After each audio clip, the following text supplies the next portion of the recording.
listening to the New Frontier Network with Chris Iverson and Victor Vigiani.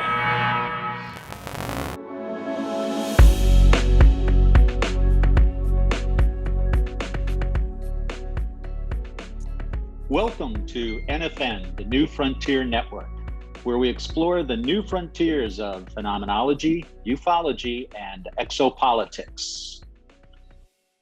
Welcome to our latest podcast.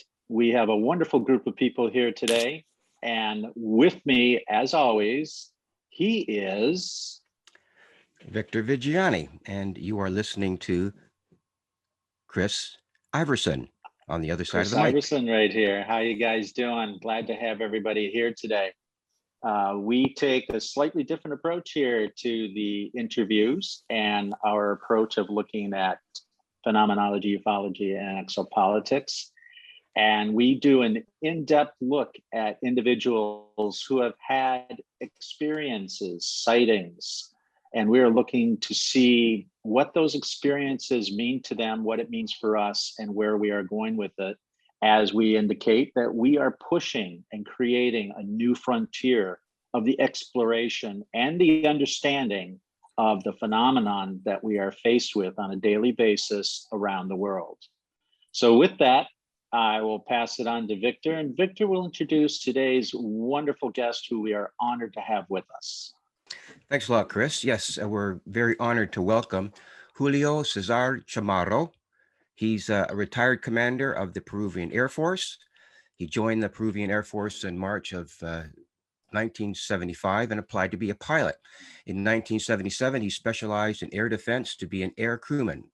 In 1999, he founded the Office of the Investigation of Anomalous Aerial Phenomena. Today, he continues to collaborate with the Anomalous Aerial Phenomena Investigation Office that studies UAP in and over the national territory of Peru. This office recently opened its doors in 2013.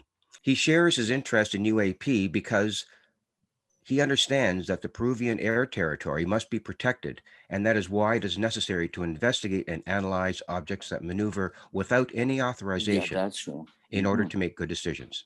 So welcome, Julio, to the New Frontier Network. We're really glad to have you with us. It's an honor for me, and thank you very much for this invitation. So here I am. Here you are, yes. Before we get on to our correspondents, I know they are just itching to ask you all kinds of questions because this is something a little bit different for us. It's an international flavor this time here on the New Frontier Network. And we really feel it's important for the New Frontier Network to gain an international perspective on what's going on with regard to UAP. But I want to go back to something that I read in the other part of your bio that I found very interesting. And you say that you have a genetic memory because your mother was a flight attendant for an important aviation company and your father was a civilian pilot linked to the Aero Club of Peru. What does that genetic memory mean? What does that consist of? Could you explain that to us? It sounds very interesting. Yeah, I think that we have, in Spanish, it can be genetomimesis. That means that you have remembers from people before you. And that's why maybe you want to be something that somebody else did it before. In my case, my father and mother was in the flying business. Well, the Air Force on those days was a good idea. And now I'm flying for a civilian company. Is Air Caribe is the name. But it's very interesting to talk about this because this thing of the UFO phenomenon, maybe here in South America, we have a genetomimesis about that. I mean, maybe the people before us have contact with these guys and they know that they are good guys or maybe not, or maybe they give them information. Anyway, if you see what is Nazca lines, etc., you have to think about the information. What is now that information? Who knows something about that? I think that we all know a lot of that, because we have this information, this memory that that comes with us when we born, no, and before of that. And for example, sometimes we here in South America, we understand this phenomenon different than in other parts of the world. I mean, in other parts, they are very concerned and they are afraid of what is happening. Here, no. Here is something natural. Hey, look who is there. Oh, yes, it's the time. Okay, sometimes they put names of this to the phenomena, but the attitude always is different. No afraid, no nothing. It's not. It's one of us, maybe, you know. So are you saying that what you're alluding to is that the people that live in your area in Peru and perhaps all of Latin America and South America, they are born with the collective memory of these aerial phenomenon or these UFOs? Exactly. That's what I think. Yeah, because the attitude that they have in front of this phenomena, they sometimes they are not trying to have an explanation of what they are. Sometimes they already know that they are not from here. They don't know what they are, but they think that if they are here, they are doing something that can be good for them, or maybe they must learn about what they are doing. And you must know this country is very crazy. The things that happen here, and you can see with sometimes in the ceremonies in the middle of the mountains, you can see a kind of extraterrestrial activities. I mean, we can be dancing in the middle of the mountain, but sometimes something are looking us up there. And we do this in special days. I mean, for example, the 28th of July, and we have a big party because something with the land, I don't know, we are dancing, and at the same time, sometimes there's something looking at us from up there. You know what I mean? So if I were to have spoken to a child, let's say, who's 5 or 6 years old or 10 or 12 years old, and I was in your position and I just want to ask him a question about extraterrestrials or UFOs or whatever, I may not use those words, but if I asked him a question about the phenomenon, he would probably say something like, yes, I already know that, without even being told it. Is that basically what you're saying? Yeah. Okay, And yeah. Yes, Okay. and maybe he this guy is gonna tell, you don't know this? No. Okay, let me explain. And we're gonna talk about that's their own histories. I mean, I don't know if you have been here in Peru sometime. You can see a lot of Inca and pre-Inca buildings in the middle of the neighborhood. Yeah, you're very close from my house, maybe 7 blocks from here. We have a Huaca. A Huaca is like a temple. Yes, and we don't. I really don't know from what time is. Maybe it's before the Incas. Anyway, when the people study these things, they are working with the stars, and they have something magic. Magic for us, or maybe it's not magic. Magic is a way to say something more than communication, something more than feelings.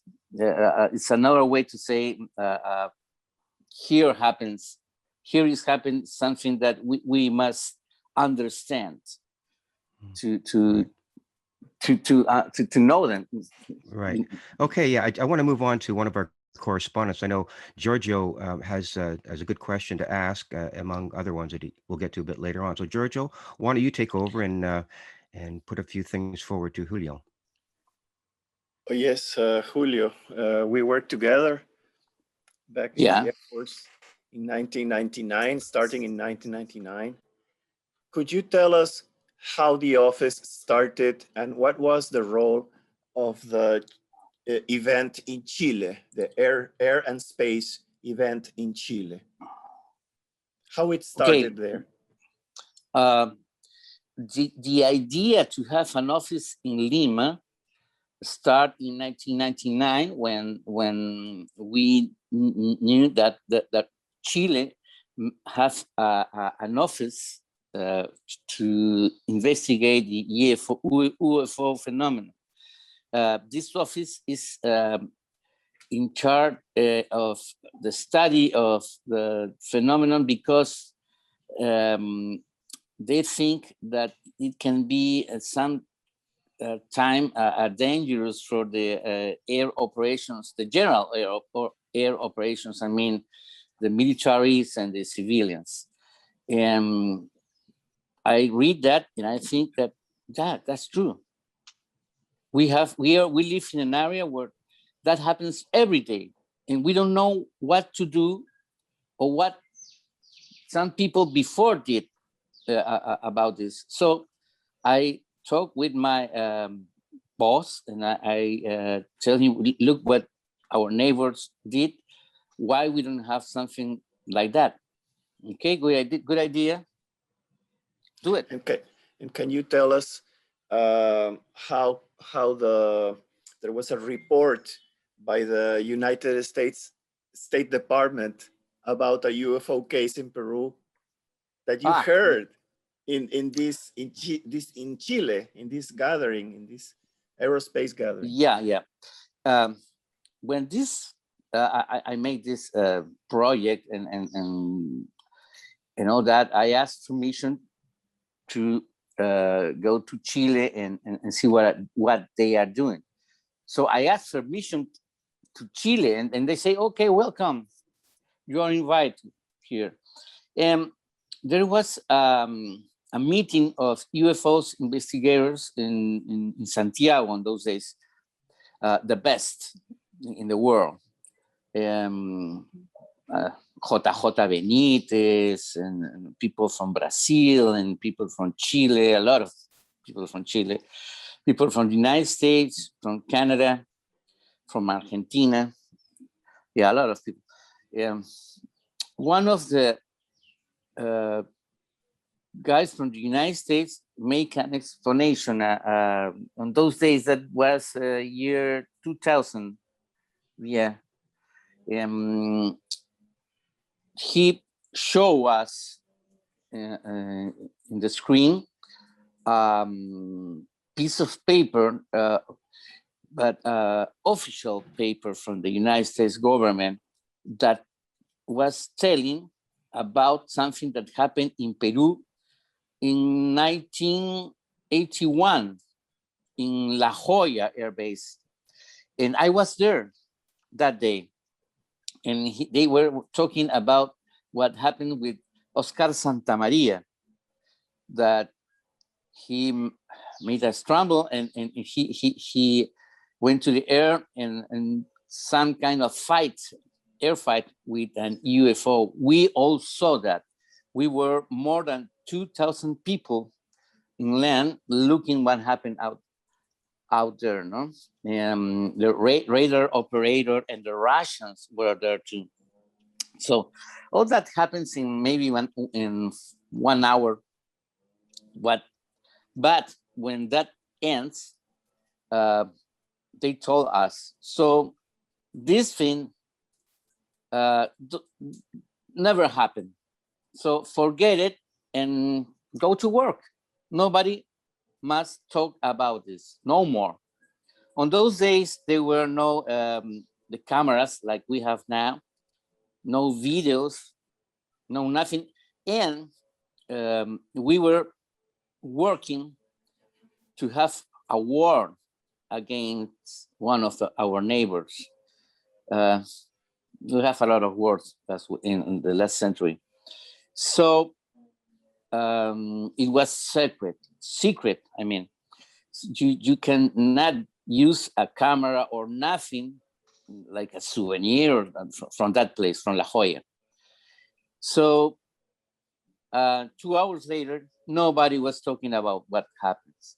And because that happens very, maybe 2 times each week, you know, different things, but always we were visiting but these UFOs at any time, in the very early in the morning, very late at night. Well, we saw a lot of. So, but that morning, this Sukhoi 22 fight against this UFO, very close, very, very close. But okay, at lunchtime, nobody was talking about that. But 20 years later, in this meeting in Santiago, this guy from the United States showed us this paper with the logos of the United States government, telling the whole story, the complete story of what happened in La Jolla 20 years before.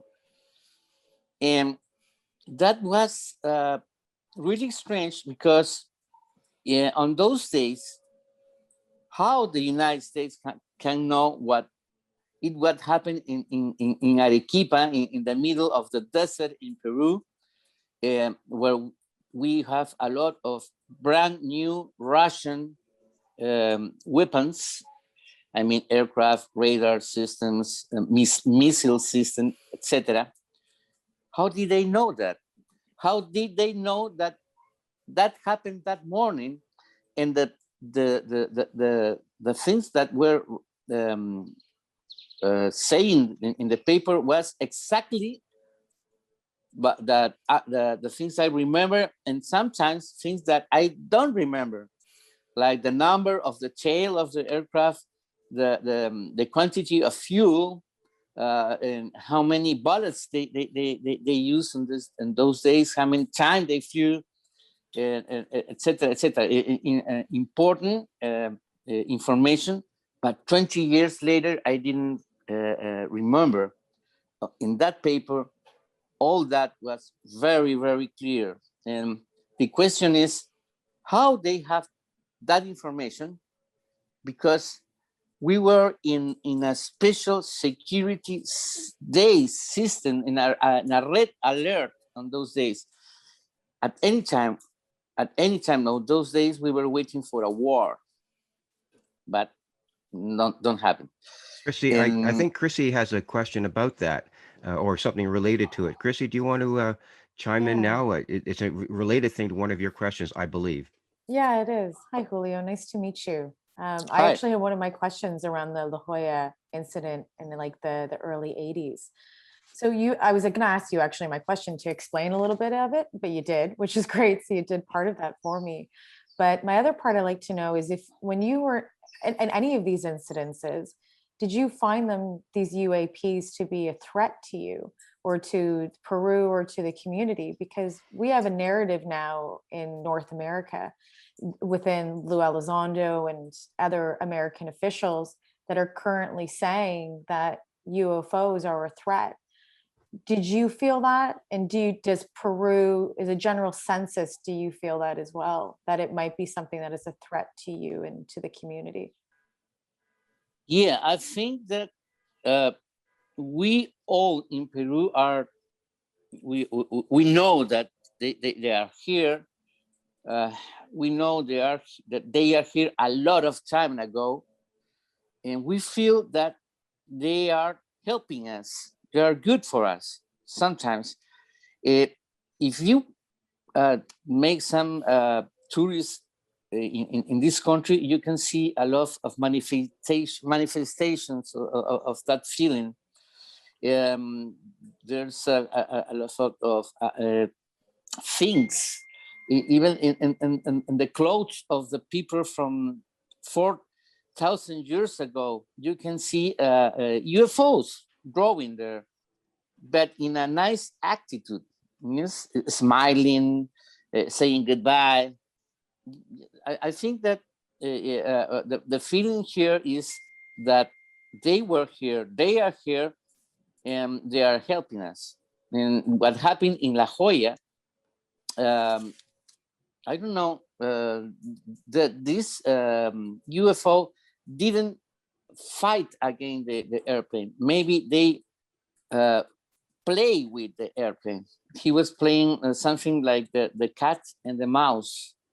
You know what I mean? When the airplane was ready to shoot him, he was like waiting.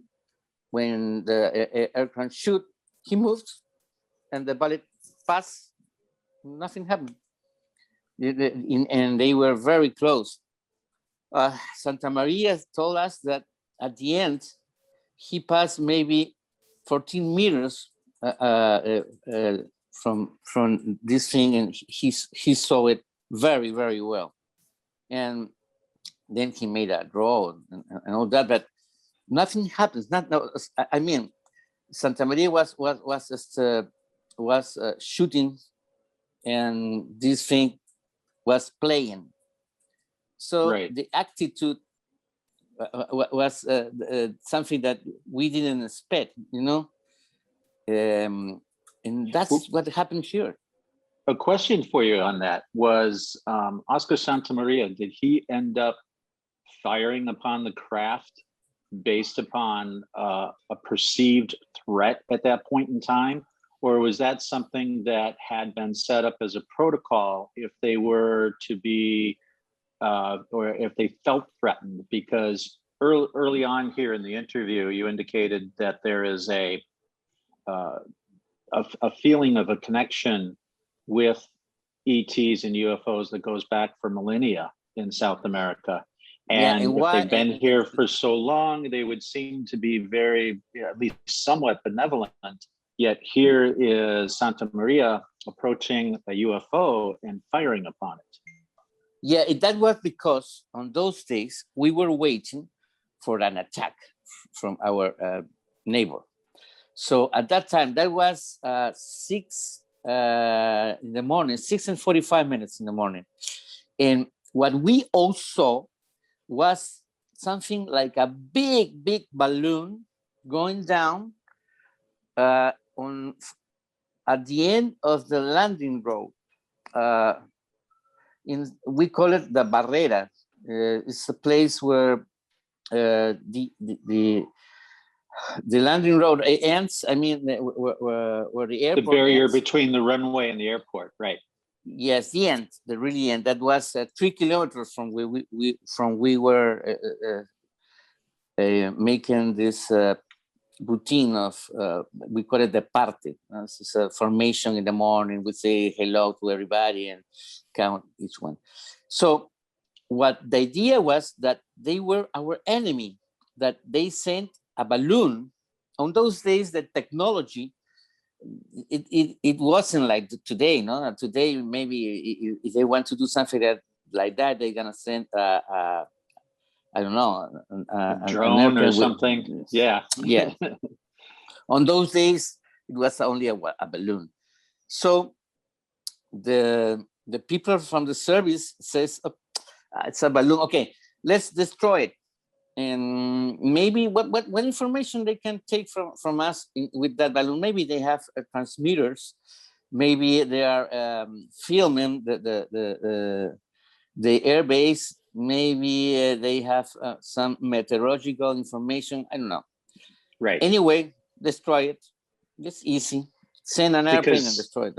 Right. So their feeling was that this might have been something that came from a neighboring country, and that if it's going to be there, therefore I'm going to take action against it, as opposed to thinking that this was a UFO that was seen at the end of the runway by the airport there, which would then have led to Santa Maria's actions. I know this is something that we were speaking about here with Francisco Mirao Correa, our correspondent from Portugal. And Francisco, I know you would have a little bit more insight and questions about this for Julio. Okay, let's do it. But I want to say something more. this this thing that happened with Santa Maria was only one thing that happens. And we know about that because somebody talked about it. But I told you, these things happens maybe 3 times each week. And that happens, that we put it names, you know what I mean? But because they happen anyway, at the same time. For example, we used to see the lost city. That was a city that appears at night. We only saw the lights, and it was an airbase. So somebody sent airplanes, somebody sent helicopters. I went there with a truck, but we didn't find nothing. But this city was always at the same distance. And in aviation, that is very, it can be very dangerous, because on that area, the Cordillera of Los Andes was very close. Each minute you fly for 4 or 5 miles. And if the mountains are 100 miles from you, if you fly for, I don't know, 10 minutes, you can be in the middle of the mountains at any time. Mm-hmm. So we saw that city every night. It was like a show, you know. And maybe today you can see that. What I mean is that what happened with Santa Maria, it was not the only thing that happens. There happened a lot of things more, and they happen at with daylight, and they happen at night. And well, it's a lot to there's a lot of things to tell you about that. But anyway, I understand why Santa Maria go there if we have that memories that we know that are good guys. No, in this case, we didn't think that they were UFOs. We think that they were a balloon from the enemies. Yeah, and our Russian friends that were with us tell us to destroy it. Go and do it. You have all this new. Try. Right. So we did that.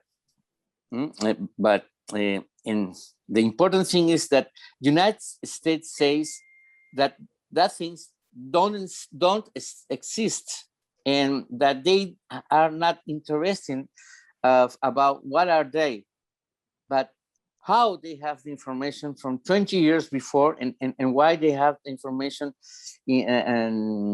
of something that happens in our country with the Russian with us, and in the middle of a big trouble in between two countries. You know what I mean? It's very strange that, no? So right. Like I don't care what are you doing, but I have your information.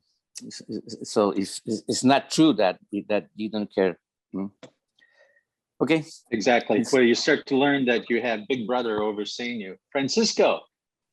Yeah. Francisco. Julio, go ahead. Nice to talk to you.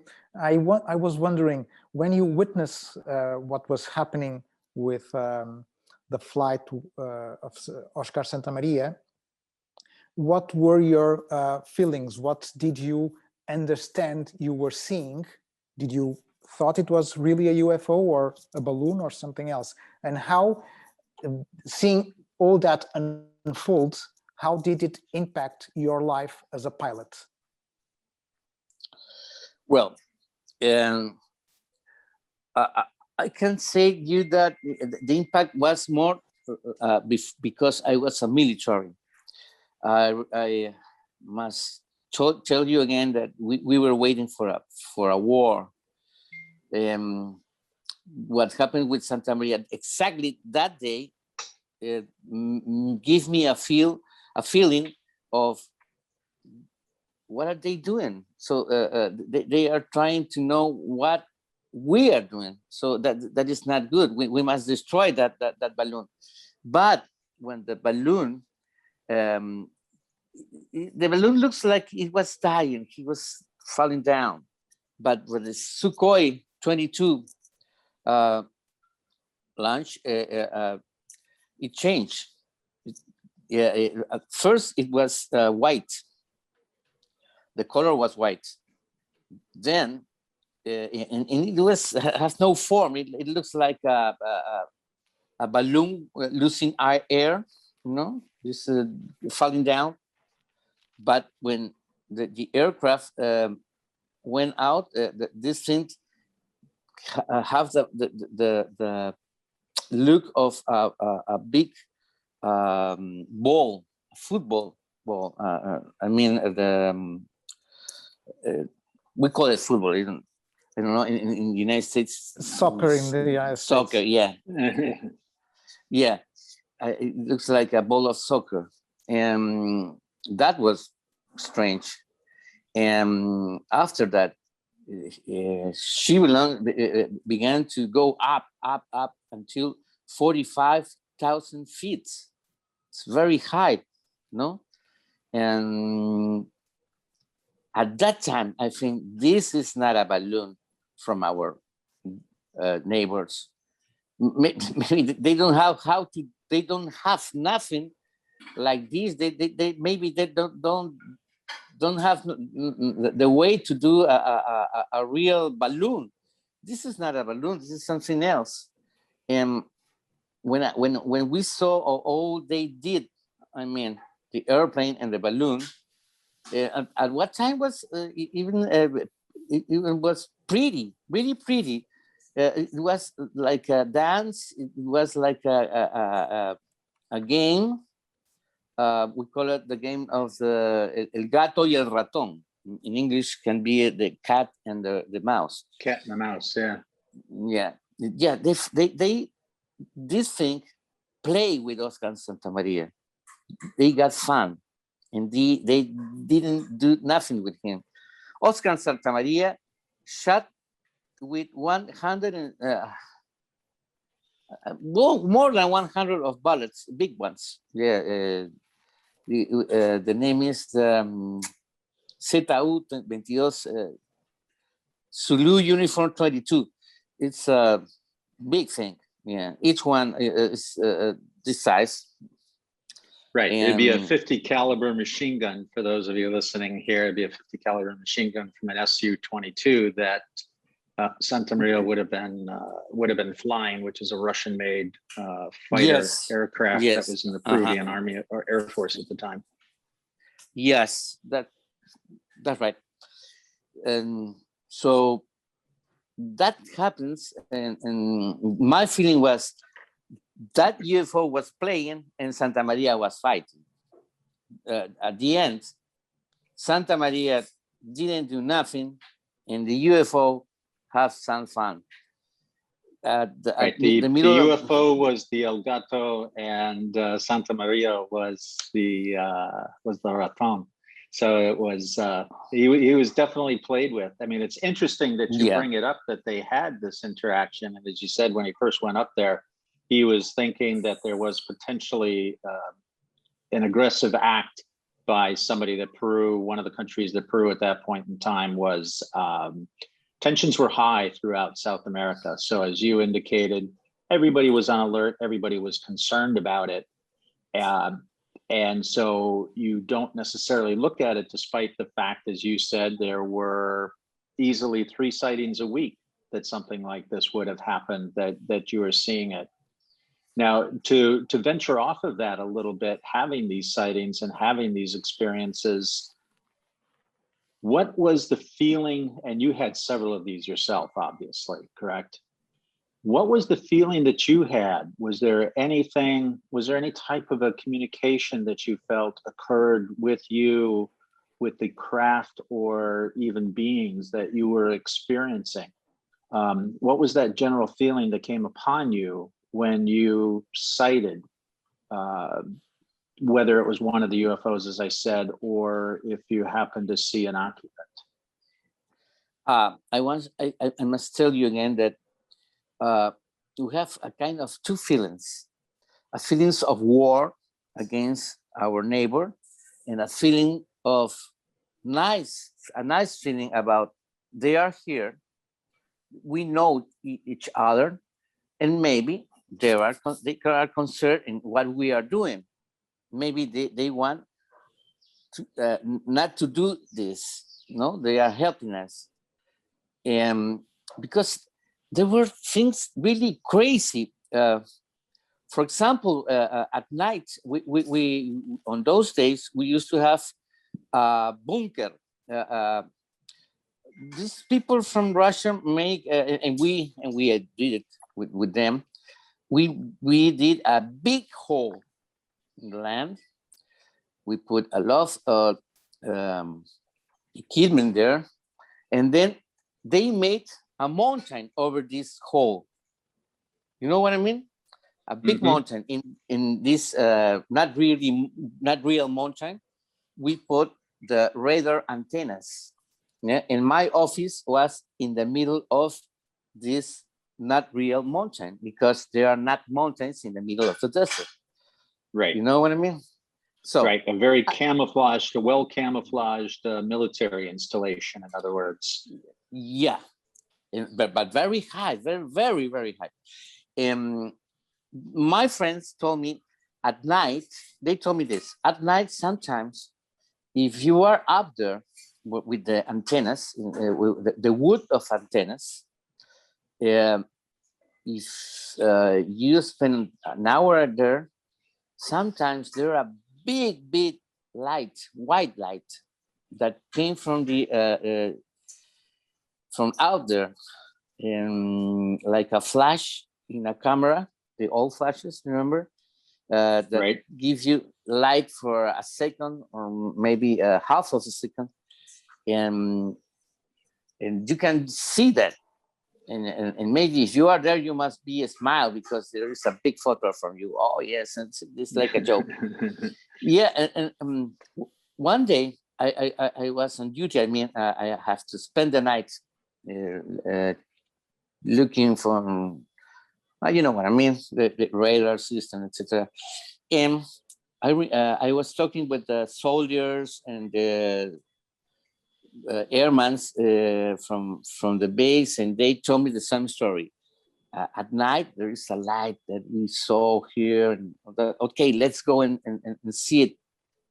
So at the time, we were not on duty. I mean, the other station was working.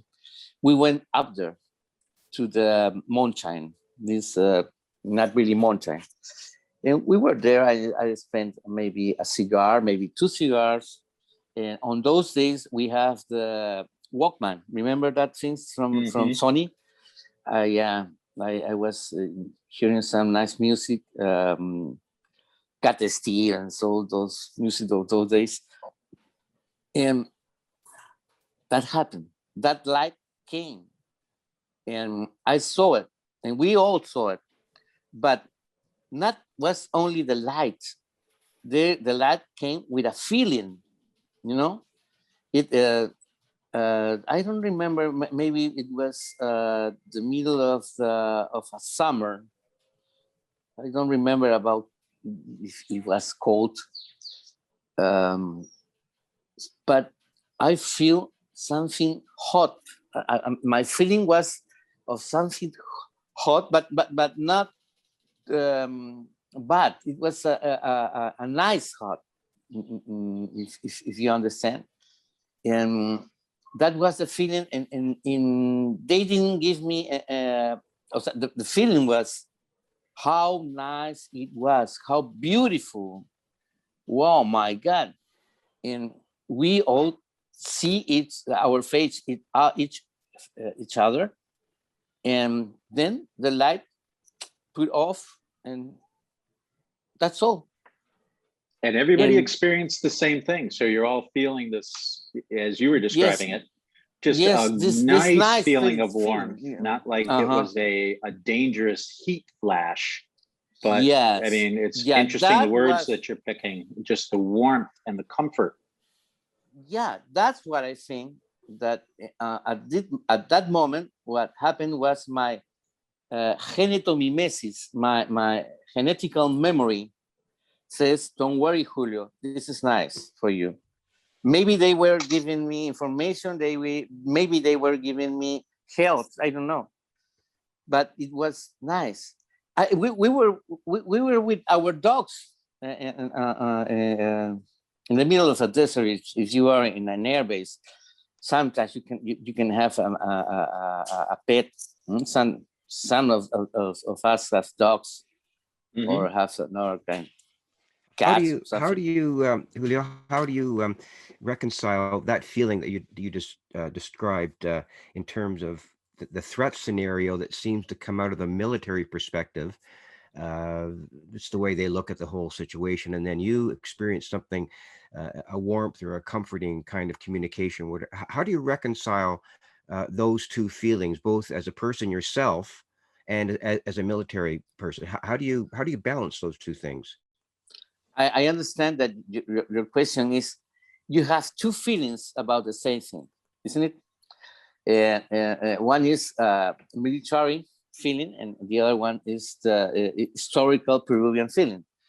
Well, I think that military at what time we understand that we were working all those days with Russia. So maybe they not only were working with us with the things they used to have there, maybe they were working with us and with things that they don't tell us that they were doing. So maybe the United States are interested in what are the Russians doing in South America, and they have their own problem, and they are working about that, and maybe they are sending things that we don't know what they are. It says that you know what I mean, and like a military, one of the things that I can feel is that. This is not my business. This is something with again the United States and Russia. Maybe that was what the people feel, but about the other side, the feeling was okay. They are here, and maybe they are working for us. They are taking care of what happened in this part of the world. Remember that I told you about this city that appears every night? I talked with a guy from Canada, and I'll tell him, and he gave me a version, a very nice version. He told me, we don't know what number of humanity we are here. Maybe one time or two times or three times before the humanity disappeared and began again. Maybe that lights are like a señuelo of a fight, of a war against another war, another planet. And that was, you know what is a señuelo? Something that means something that is don't exist, but if you are my enemy, you can think that is something that you have to destroy. But when you go there, there is nothing, and you lose time and lose a lot of things. Maybe that city was something like that, like a señuelo. So he told me maybe the light that make appear that city went out from a planet 20 million years ago, and it was traveling, and just you saw what happens millions of years ago, and maybe they don't know that the war is over, and you have a new civilization, and that have a kind of I don't know, it can be, don't you think so? Yes. So the feeling is that somebody out from here are looking for our healthy, are concerned with our comfort. And we are protecting. If I can explain you what I feel. Right. And the cultures before the Spanish come here showed a lot of information about that, you know. And something strange is that when the Spanish come here, the Incas give him the gold because the gold was not important. What it was really important was the information. And we don't know what they did with the information, but they did it well, because until these days, we don't know nothing about them. You know what is, you know that the Incas have a system like an iPad. It calls it the quipus. It's a kind of lot of information, put it in pieces of I don't know how to tell it. Well, this nuts. Yes, nuts. Yes. Oh, okay. Yes. Yeah, and you can feel it with your finger, and it was like an iPad for the Inca, because when the Inca went to a place to make a visit with these nuts, they were touching, and you know, okay, here they have 3,000 of llamas, and they have vicuñas too. Okay, and here they have a lot of weapons and all that, reading these nuts. So maybe that information is the information that they take out from the hands of the Spanish people, and they did it well, because until now we didn't know where is that and what it means, because we found the quipus, we have the iPads, but we don't know how to read it. But it was a lot of information.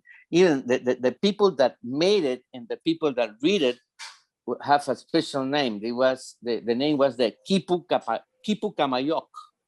That means the master of the quipus.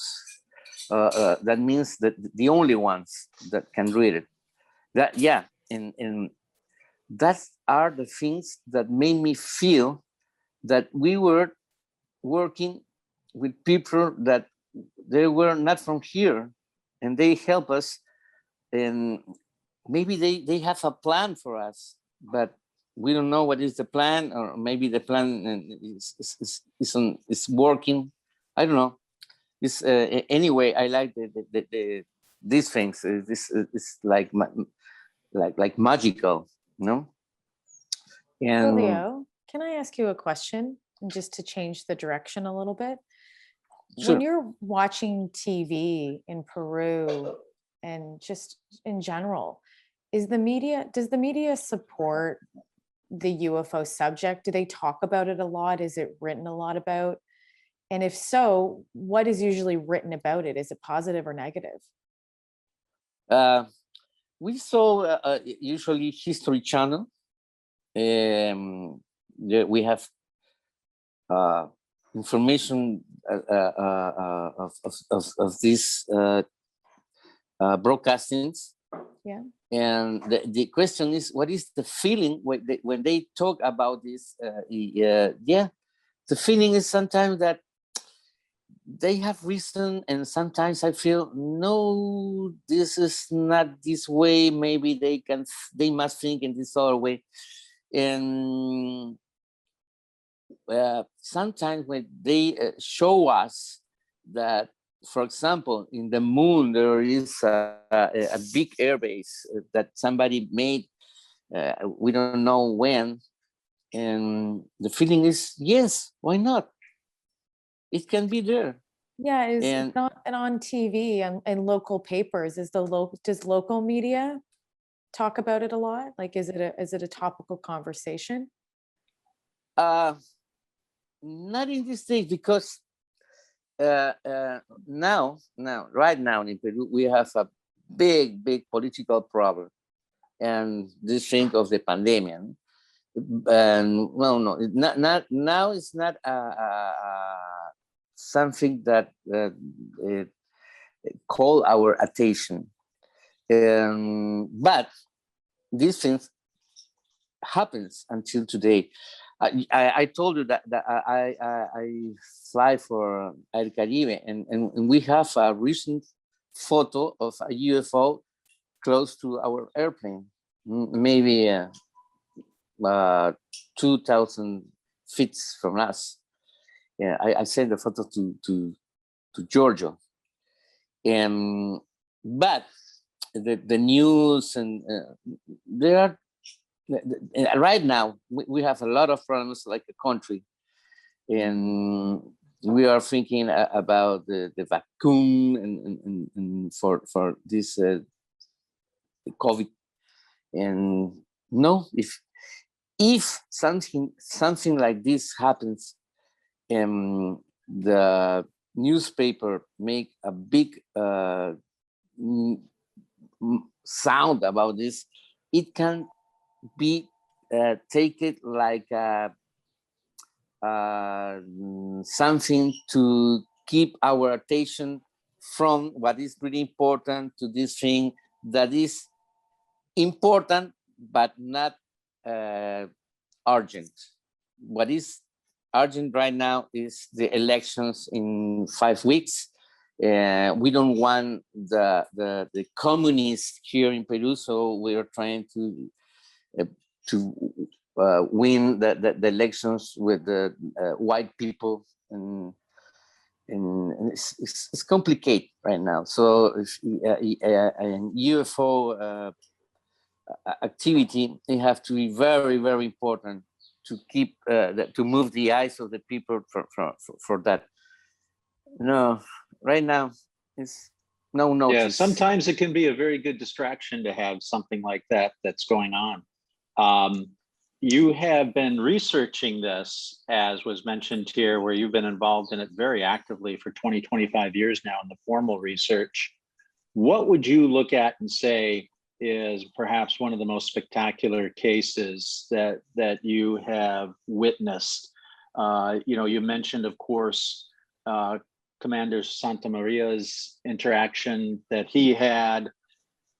There was a case of the 4 P-47s that seemed to have some missing time and or a little help along the way to get to their final arrival. But from your perspective, what stands out for you that is something very special and not just one of these, here's another UFO in the sky?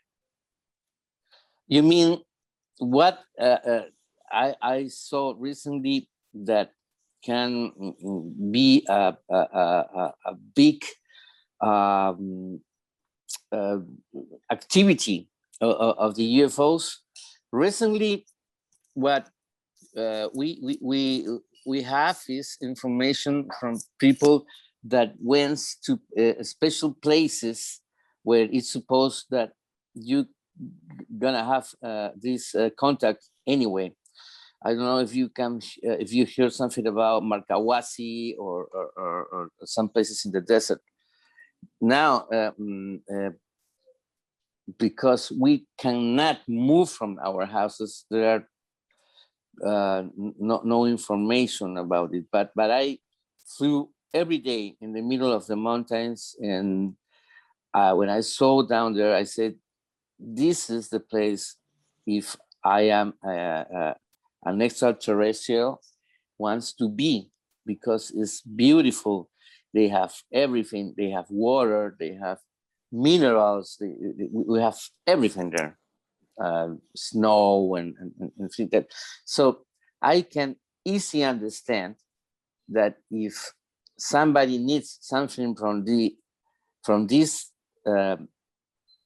planet, and he will come here to Peru or South America and try to take it. Maybe they want to buy us this thing. Maybe they want to work with us and do it together.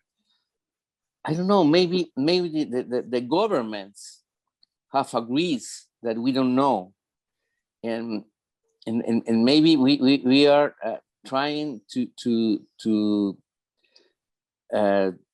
know something that happens at in our backs. I mean, right. It's something that, as you mentioned, like there's government agreements. There's long been rumored. There's been treaties between various governments and ETs. In your experience in looking at these and working with them, as you said, you feel as though not just yourself, but South Americans in general have a genetic connection that goes back a long, long time. And I know you're indicating that different reasons why they might be here, whether it's minerals, whether they're looking for gold, whether they're looking for people. Your own personal thoughts about that. Why do you think they're here? Why do you believe that they are communicating with us? And what are they trying to say? And just to add to those questions, just to finalize, do you are you aware of any classified files in Peru from the government? Well, yeah, if we have something classified, it can be because it's not clear if this came from the UFOs or maybe from technology that we don't know even in these days. For example, a drone can be confused with a UFO. So if we have information about a UFO that can be a drone that was flying over our special places in town, we must shut our mouth, because the owner of that drone, or the owner of that UFO, gonna say, okay, I have a success. They know that I am here, so they are gonna take care about me. You know what I mean? Right. And yeah, it can be something that is happening, and if it has to be a secret, it has to be for a good reason. On these days, we must very careful. The next war in the world, it will be maybe for water, and we have a lot of water. The next war can be, I don't know, for something that we have in this continent. I mean, in South of North America, and we have to take care about it. No, maybe somebody is telling that information. And I have a lot of things that happen in this office that you must know someday. For example, one day, a man, we didn't know him, go into our office and give us some drawers that he made from his cellular phone, the old ones, the cellular phone from 2004. They were not like the we have now. There was only some drawers, and when he was with the cellular phone in off, without the battery, even like that, the cellular phone begins to work and show him these drawers. So he made it in a paper, and he put numbers and give us. This happened to me every night, and this is the information. Would you please see what is this?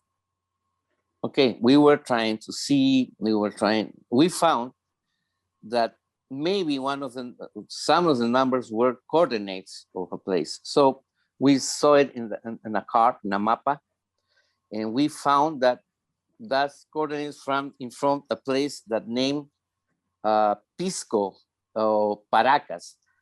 That this place is south of Lima, near to Nazca lines. Yeah, and Paracas is okay. Is a peninsula. Yeah, where a very important culture happens. And okay, we saw it, but now we have an airbase in front of that. We saw the coordinates and we saw, look, this is 100 miles in front of Pisco, the airbase. Maybe the message is, we are here and we are working for you. Please don't do nothing against us. Okay, maybe that's is the information. Julio, So, Julio, in the few minutes we have left, sorry to interrupt you. In the few minutes we have left, I just wonder if Giorgio or anyone else has just one last little comment or question to ask, because we do have to wrap things up before the hour. Okay, I understand. So, well, the end of the story is, okay, just to tell you the end. This coordinates 5 years later was the center of a big earthquake. So they were telling us the nucleo, the epicenter of an earthquake, that it's gonna happen 2 or 3 years after, and they give the information. When I talk with my bosses of the Air Force, they told me, so we cannot do nothing. And this time they died 3,000 people. Do you think if you say them to the daughters of the fathers from the people that died, did you have the information of that is gonna happen and you didn't tell them nothing? They're gonna kill you too. So forget it, put it down. Okay, that's the kind of things that can be circled. Do you understand? Things that we didn't understand, and then tell us things that happen, and we did nothing because we don't understand. We didn't understand what they telling us. Okay, that was the last thing that I want to tell you. We must. I think that we must have more attention and more be not worry sometimes of what are trying to do with us. Maybe they are trying to help. Maybe, or maybe they want to kill us. I don't know. We must know what to do. Wait them with our arms like this, or wait them with our gun in hands. I don't know. Thank you. I think that's a good Thank place you. to wrap. It is indeed the question for us all.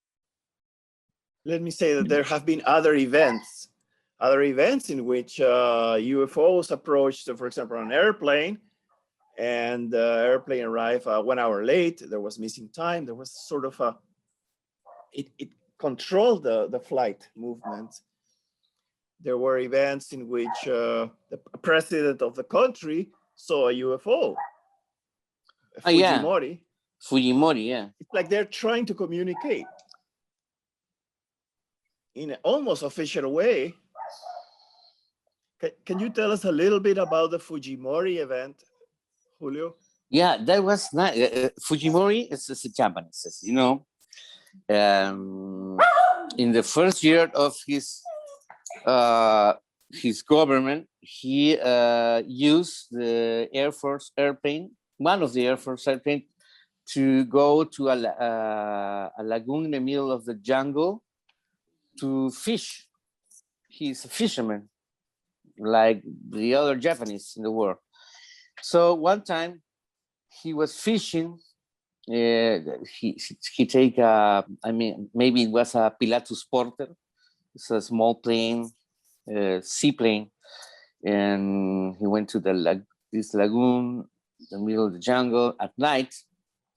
Maybe they were taking a tea or maybe a whiskey. Everybody was, the people from security, the pilots, and I don't know.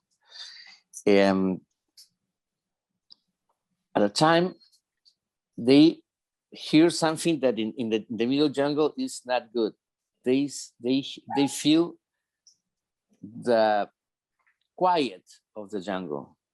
When the jungle is quiet, it's not a good news. Something is gonna happen. So they hear that. They hear the silence. So they were very alert. And then a big